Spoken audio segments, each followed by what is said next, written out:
यदि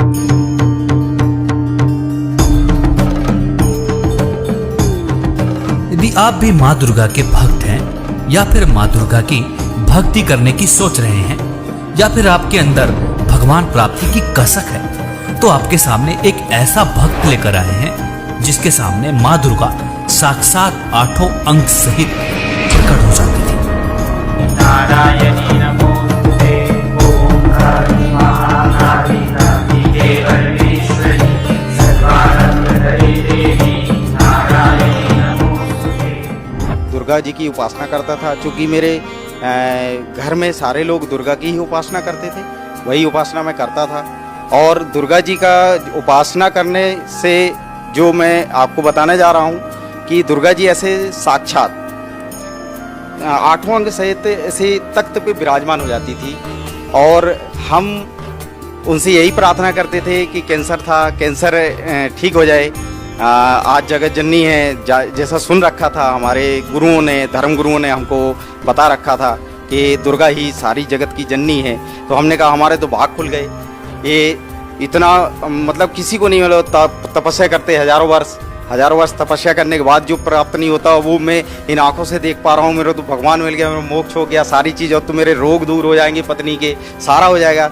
लेकिन भगत जी क्या बताऊँ कि वो यही कहती रही ठीक हो जाएगी। वो दूसरे दिन मेरी पत्नी की मृत्यु हो गई। मेरे जीवन में इतने कहर टूटे कि 26 साल की उम्र में मेरी पत्नी की मृत्यु हो गई कैंसर से। जब इस भक्त को माँ दुर्गा की इतनी भक्ति करने के बावजूद भी पत्नी की मृत्यु हो गई, फिर इसे भगवान प्राप्ति की चाह बनी। भक्त ने भगवान प्राप्ति की चाह में अपनी गर्दन तक काट डाली। अब देखना यह है कि क्या भक्त को भगवान मिला या नहीं। आइए आपको सुनवाते हैं द ट्रू स्टोरी पर इसकी सच्ची कहानी। मृत्यु हो जाने के बाद मैं सारी रात सोया नहीं।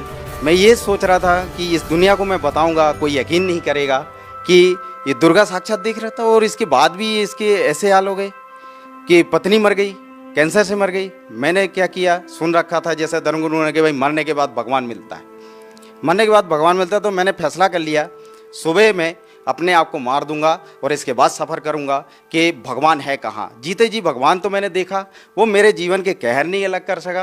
कोई मेरे जीवन में कहीं पे भी सुख और शांति नहीं प्राप्त हुई। ऐसा करके मैंने अपने आप का ये गला काट दिया। ये गला काट दिया।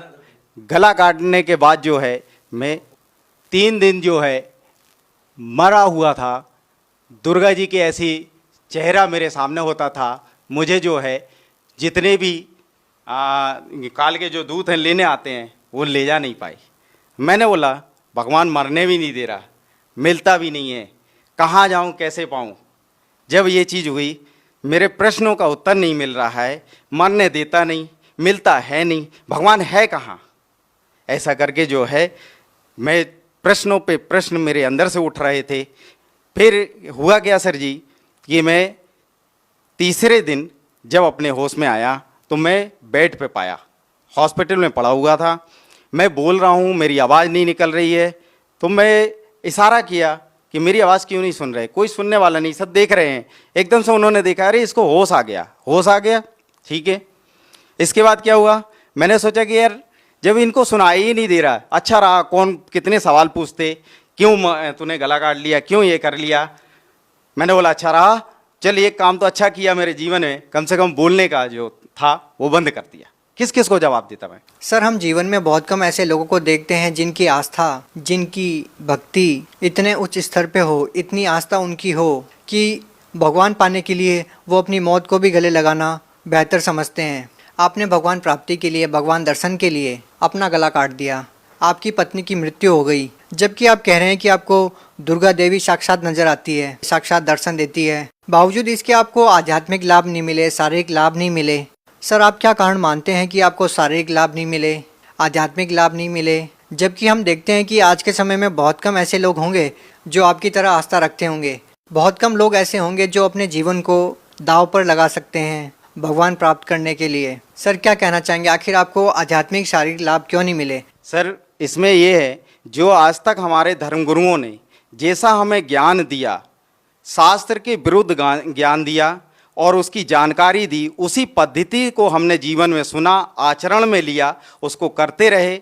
उसको करने के बाद परमात्मा कहते हैं, बंदी छोड़ सतगुरु रामपाल जी महाराज अपनी वाणी में कहते हैं कि भाई जो तीन देव की करते भक्ति उनकी कभी ना होवे मुक्ति। परमात्मा अपनी वाणी में फिर कहते हैं कि माई मसाणी शेर शीतला भैरव भूत हनुमंत, जो इनको पूजता है हम कोसों इनसे दूर होते हैं। परमात्मा अपनी वाणी में कहते हैं। हमको ये बात मालूम नहीं थी, क्योंकि हमको सच्चा ज्ञान देने वाला कोई गुरु आज तक नहीं मिला। क्या आप ये कह सकते हैं कि संत रामपाल जी महाराज की शरण में जाने के बाद आपकी वो खोज पूरी हुई?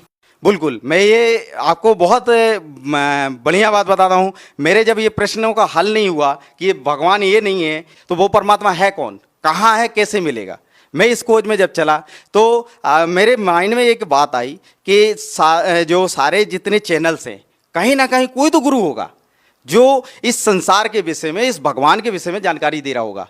ये प्रेरणा हुई मेरे अंदर ऑटोमेटिक, पता नहीं क्यों।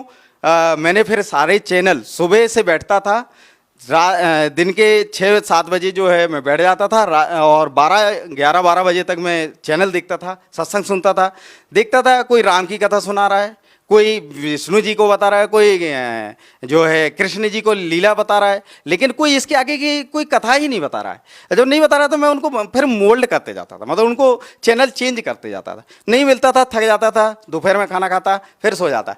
3 बजे फिर उठता, शाम के 6 बजे तक चैनल देखता मैं।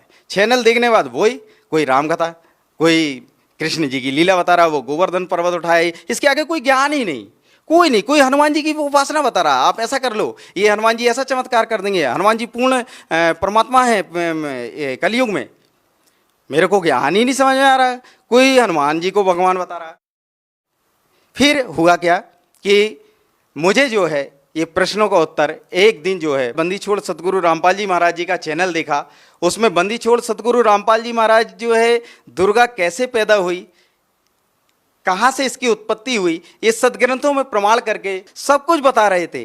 और जैसा मैंने उनका ज्ञान सुना, मेरे तो पैर तले से जमीन ही खिसक गई कि ऐसा अनमोल ज्ञान, हे परमात्मा आप तो ऐसा अनमोल ज्ञान बता रहे हैं मालिक। मैं कहाँ खोज रहा था परमात्मा, आप तो यहाँ मिले मालिक मुझे। मैं तो कहाँ ढूंढा, गला काट दिया परमात्मा। आपको तो ढूंढते ढूंढते मालिक आपने मुझे ऐसे ऐसे दर्शन दिए। हे परमात्मा मुझे शरण में ले लो मालिक, मेरा तो सब कुछ बर्बाद हो गया है। यहाँ दुनिया झूठ झूठ बोल बोल के और सबको बरगला रखी है, इनको सब मूर्ख बना रखा है, अपनी दुकानें चला रहे मालिक। ऐसा ज्ञान आपने जो निचोड़ करके सदग्रंथों में दिखा दिया। मैं तो ढूंढ रहा था परमात्मा, किसी ने आज तक, मैं बताऊं आपसे सर जी, किसी ने आज तक सदग्रंथों को खोल के नहीं दिखाया कि देवी भगवत गीता में क्या लिखा है, गीता में क्या लिखा है, वेदों में क्या लिखा है, कुरान शरीफ में क्या लिखा है, पवित्र गुरु ग्रंथ में क्या लिखा है, पवित्र बाइबल में क्या लिखा है। गुरु ग्रंथ में भी परमात्मा का नाम लिखा है। 721 वाणी में भगवान अपनी वाणी में कहते हैं, यह कर्ज गुत्तम पेश तू कौन करतार, हक्का कबीर करीन तू बेअब परवरदिगार। वो मालिक का नाम बता रहे गुरु ग्रंथ साहिब में। सर आपकी बातों को सुनकर निसंदेह हर कोई विश्वास कर सकता है कि आपको संत रामपाल जी महाराज से नाम दीक्षा लेने के बाद परमात्म तत्व का ज्ञान हुआ। परमात्मा कौन है, कहाँ है, कैसे हैं। हम आपसे ये पूछना चाहते हैं कि संत रामपाल जी महाराज से नाम दीक्षा लेने के बाद आपको क्या लाभ मिले? बंदी छोड़ सतगुरु रामपाल जी भगवान जी से दीक्षा लेने के बाद मुझे, मेरे शरीर में बचपन में मैं पेड़ से गिर गया था, मेरे रीढ़ की हड्डी में बहुत तकलीफ रहती थी, वो ठीक नहीं होती थी। वो परमात्मा बंदी छोड़ सतगुरु रामपाल जी महाराज जी से दीक्षा लेने के बाद 90 ही दिन में वो जो काफ़ी साल का दर्द था, जो डॉक्टर ठीक नहीं कर पाए, जो कोई संत ठीक नहीं कर पाया, कोई झाड़ा लगाने वाला ठीक नहीं कर पाया, वो परमात्मा की सतभक्ति करने से वो ठीक हो गया। सर जी ये कहना चाहता हूँ कि जिन पूजाओं को पहले मैं करता था उनमें मेरे को जो एक गंदी लत थी, जो कोई नहीं जानता था मेरे परिवार में, मैं शराब भी पीता था, बीड़ी सिगरेट भी पीता था और गांजा भी पीता था। और मेरे घर के, मेरे परिवार के कोई नहीं जानते थे कि ये नशा ये करता है। उन पूजाओं को करते करते मेरे को ऐसी नशा की लत लग गई थी कि मैं 5-5 लीटर शराब तक पी जाता था, लेकिन वो कोई जान नहीं पाता था, कोई पता नहीं कर पाता था। मैं आपसे बतलाऊं कि मैं बयान नहीं कर सकता हूं शब्दों में, ऐसी हालत को मैं प्राप्त हो गया था। ऐसा नास्तिक होने जा रहा था कि भगवान इस दुनिया में है ही नहीं।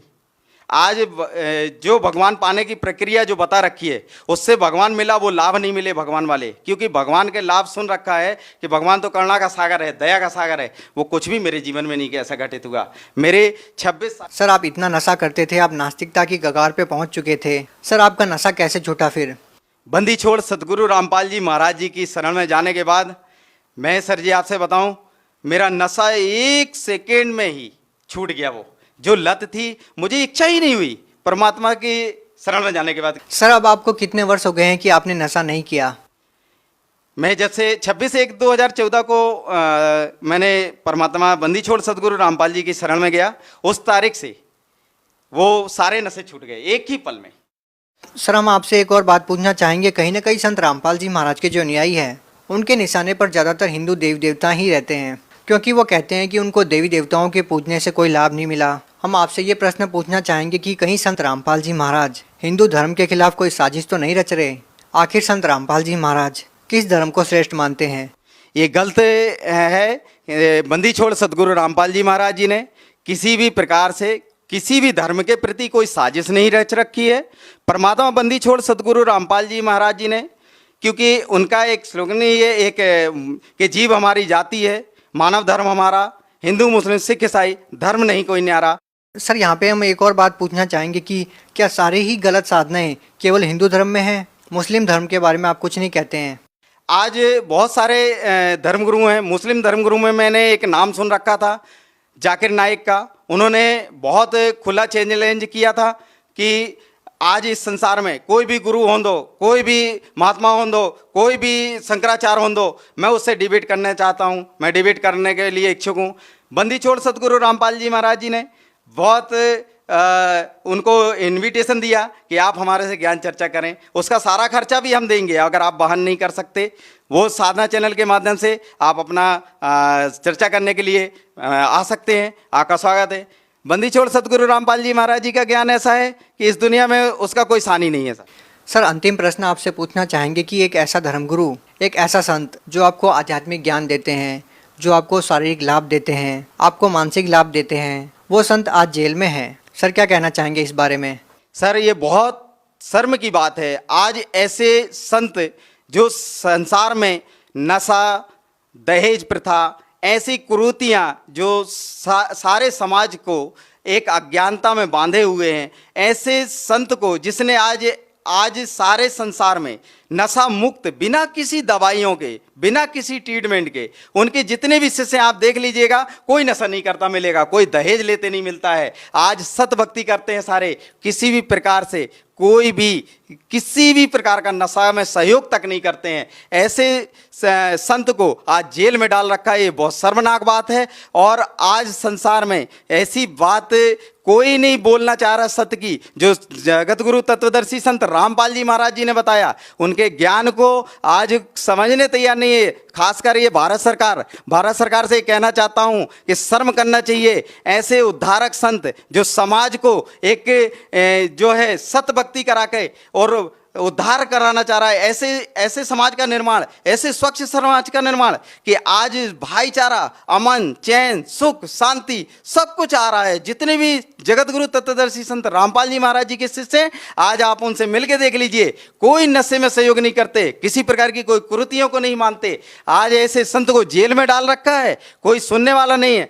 आज मैं भारत सरकार से ये प्रार्थना करना चाहता हूँ हाथ जोड़ के, ऐसे संत जो समाज उद्धारक हैं, जगत गुरु तत्वदर्शी संत रामपाल जी महाराज जी को बहुत जल्द से जल्द बाहर लाएं, उनको जेल से निकालें और उनका चरण वंदन करके अपना उद्धार कराएं और मानव समाज में सहयोग करें, एक स्वच्छ मानव समाज बनाने में सहयोग करें। सर आप भगत समाज को क्या संदेश देना चाहते हैं जो आज देवी देवताओं की पूजा करते हैं, नकली धर्मगुरुओं के जाल में फंसे हुए हैं, या ये कहें कि कहीं ना कहीं नशे की गिरफ्त में है, उन लोगों को आप क्या कहना चाहेंगे?